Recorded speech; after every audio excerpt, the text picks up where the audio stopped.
Intambara ikomeje kuvuza ubuhuha mu gace ka Masisi rwose ndetse no mu birombe bya Rubaya hari kugwa abantu akavuyo wagira ngo nibagiro. Amakuru atari ivumbi rero dukora ku masoko atandukanye atugezaho amakuru avuga ko M23 ikomeje gutakaza ibice byinshi rwose nyuma y'urupfu rwa Wiringoma.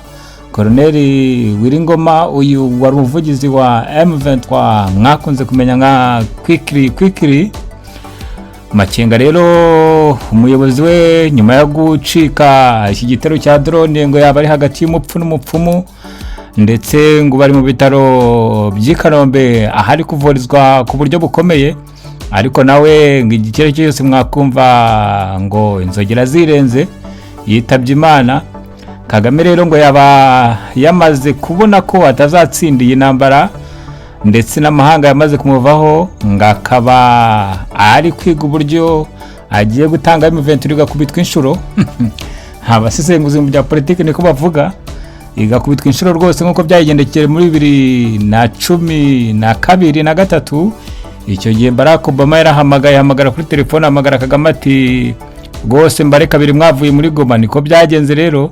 Icyakurikiye hakomeje gutsindwa, induru ziravuga. Nyuma yo kuva Uvira rero iyo ifate nka hari Goma, ubwo ikigiye kurikiraho ni M23 igiye gukubitwa inshuro.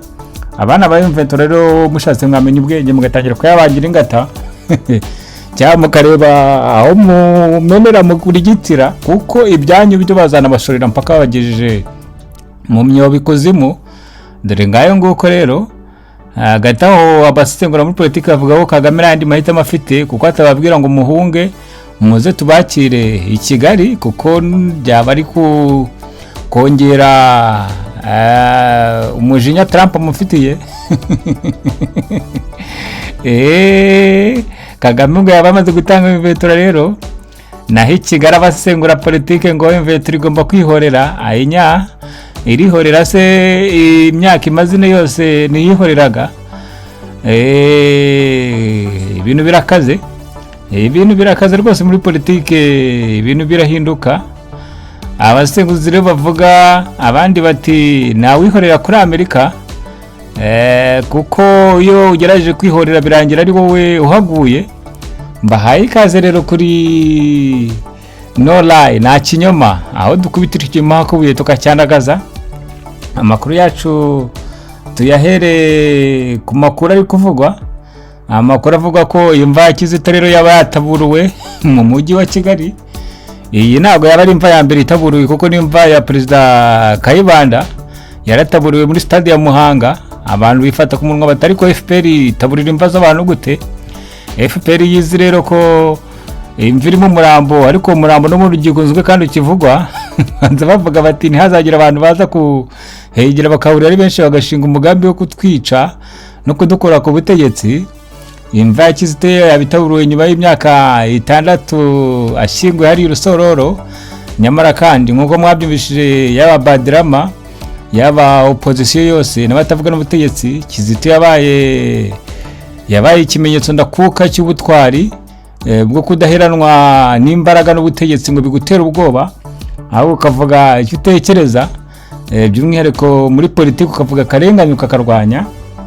Ibi rero byaba ari uburyo bwo gusiranganya ibimenyetso byaho Kizito ari, dore ko hanasabwa iperereza mpuzamahanga ry'uko yishwe, ngo hari guko yishe FPR karihakana yivuye inyuma. Ngayo nguko muri aya makuru kandi turagaruka ku gitero cya drone cyahitanye cyaciye umugongo M23. Kugeza n'aya masaha barumiwe, bari mu gahinda gakomeye, kuko nta n'umwe ushaka gutangaza ko Wiringoma yapfuye. Ngo no kugira ngo badashintege ngo abasirikare bari ku rugamba niba muzi ni nk'uburyo Rwigema yapfuye agashira nk'amezi nk'atanu bajurira ngo yarapfuye ariko atarapfuye. Ubu M23 irabeshya barukurutu abasirikare bato bari ku rugamba ngo bakomeze barwane, ngo Wiringoma ntiyapfuye kuko yari umuyobozi mukuru. Nabyo yavuze rero witwa Bisimwa n'abananga bari kuvuga amagambo y'agahinda gusa. Agahinda gusa rwose twarayivuze, ariko M23 irimo kabiri kabanananga iyo nayo M23 irimo kuko Kabila niwe wayirwanije, we na Nanga ubona ari ikintu kiraho gusa. Twe niho duhagaze. M23 yivanye kuri abo banyamahanga ikarwanira uburenganzira bwazo aho twabumva, ariko M23 iri kumwe na Kabila, iyo M23. General Makenga rero ngo yasogongeye ku rupfu ko drone ngo yaramukubisira muhusha, ngo ari hagati y'umupfu n'umupfumu rero muri Kigali hariya i Kanombe, nk'uko amakuru dukura mu masoko atandukanye ya politiki ndetse n'iy'umutekano. Ngayo nguko rero azarokoka se cyangwa nawe mu minsi imbere baratubwira ko byarangiye. Iyo wemeje kurwana na leta, wemeje kurwana by'umwihariko ifashe imbunda, ibyo rero ni ikibazo gikomeye. Ariko mbibutse ko ibintu bya drone atari ubwa mbere bibaye, kuko muhagana muri 2022 nabwo drone yishe wari umuyobozi w'ubutasi wa M23 n'abandi bayobozi babo. Tubibutse ko iyi drone nayo yakubise Wiringoma, yari kumwe n'abandi bayobozi 9 bose 9. Colonel ubwo nituvugize Colonel aba escorte bamuherekeje nabo barishwe abantu 9 rero. Ubwo ntihabuze n'abandi bayobozi, hari n'abavuga ngo harimo na bamwe n'umwe mu bajenerali bo mu Rwanda w'umunyarwanda. Ni amakuru tugikurikirana tuza kureba neza, rwose, kuko ibintu birakaze mu karere rwose. Ngo Wazalendo na FARDC bari gufata agace ku kandi, kugeza naho mama uvuga Gasabo Scovia nawe noneho yemera uyu akaba yarabuze urwaciro n'urwamira nyuma yuko mucuti we Wiringoma nyine yishwe. Akavuga ati Wiringoma ari umuvugizi, jewe nari umunyamakuru. Abatavuga n'ubutegetsi bati buguvuye aho sha wibeshya, turakuzi mwari inshuti kandi nawe wari umurwanyi ku rwego rwa propaganda. Nawe wari umurwanyi wa M23, turakubona. Ngayo nguko rero Wiringoma rero M23 yanze kumubika, ubwo bivuga ko itazaramushingura. Scovia ati rwose iyo wemeje kurwana ugapfa. Goko amana we naragenze ndabona. Intambara rero ubu yahinduye isura kubera ko irimo Abafaransa nkuko bivugwa, irimo Abisirayeli, irimo Amerika, ikabamo Abakongomani, ikabamo Abarundi, ikabamo Angola. Ku rundi ruhande hari u Rwanda, hari M23 na cya gihugu cyitwa Uganda. Iyi ntambara rero Banyarwandakazi nabazemo na Sergeant Robert cyangwa se Major Robert TV avuga ko rwose zandaguza amagane ubu noneho ribwo zagera tureke bya bindi abantu bivugishaga ngo urabona ubu rwose ngo force ihari niyo guhindura ubutegetsi. Hari akana ariko yavuze ko ubwenge ndabibutsa ubwo Amerika yazaga kubohoza Paul Rusesabagina muri Kigali, haje witwa Anthony Blinken, umunyamabanga wa leta ushinzwe ububanyi n'amahanga wa Amerika, avugira ku kibuga cy'indege ko bakeneye regime change rwo guhindura ubutegetsi, kuko ubutegetsi bw'i Kigali bumaze kubarambira. Ibyo bintu yarabivuze abantu nibabyumva ntibabita mu gutwi, ariko Amerika nago igihindura plan niyo abaperezida bahinduka. Bivuga ngo regime change i Kigali rwose irashoboka. Kagame rero aremera kuva ku butegetsi akore regime change cyangwa ararwana umuhenerezo kugeza ku munota wa nyuma. Igihari ni kimwe, impamvu adashobora gutanga ubutegetsi ni kimwe, nuko icyambere Kagame nagajya yizera abazungu.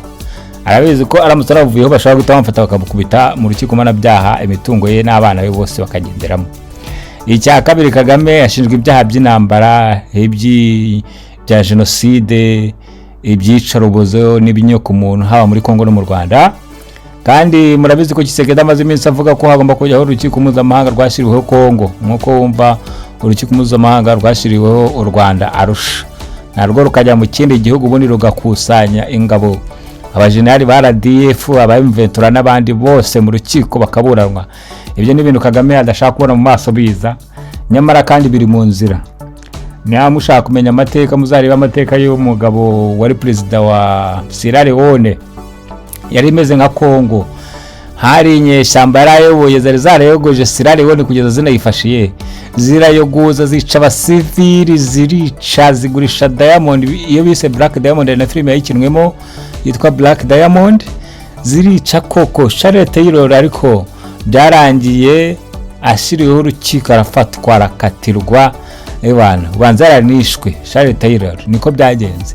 Ibyo rero turagira inama bene wacu b'Abanyarwanda na Perezida Kagame kugira ngo yirinde n'ibizamuweho, kubera ko iyi si nibyo arakomeye kuri twe. Turi abantu batoya cyane, Abanyarwanda bandi batafite ubutegetsi n'abantu batoya cyane yahonyera uko yiboneye.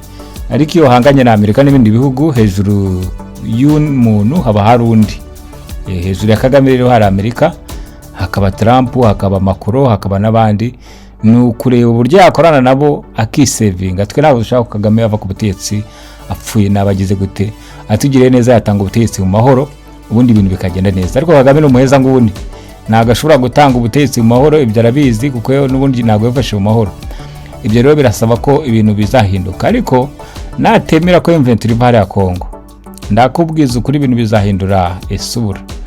Kera najyaga nibaza ngo ariko ubundi ubutegetsi buhinduka gute? Ubu rero ndi kubibona ko ubutegetsi bushobora guhinduka i Kigali, kuko ubwo buri Kigali bwaterura indege bukayigurutsa.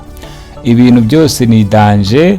Abantu bari kuvuga kuri politike, none Badirama we yaraje akangura urubyiruko, arubwira Kagame, arubwira Kizito Jipoli. Abantu nubwo mbona bamutuka, Abanyarwanda naje gusaba ko bazi ubwenge, uko nari nzi ko abahanzi ari ibigoryi. Ariko ba Proviseron nahoze mbona Butera Knowless nawe ari guteza y'abahanda, ariko abantu bose babaza ukuri.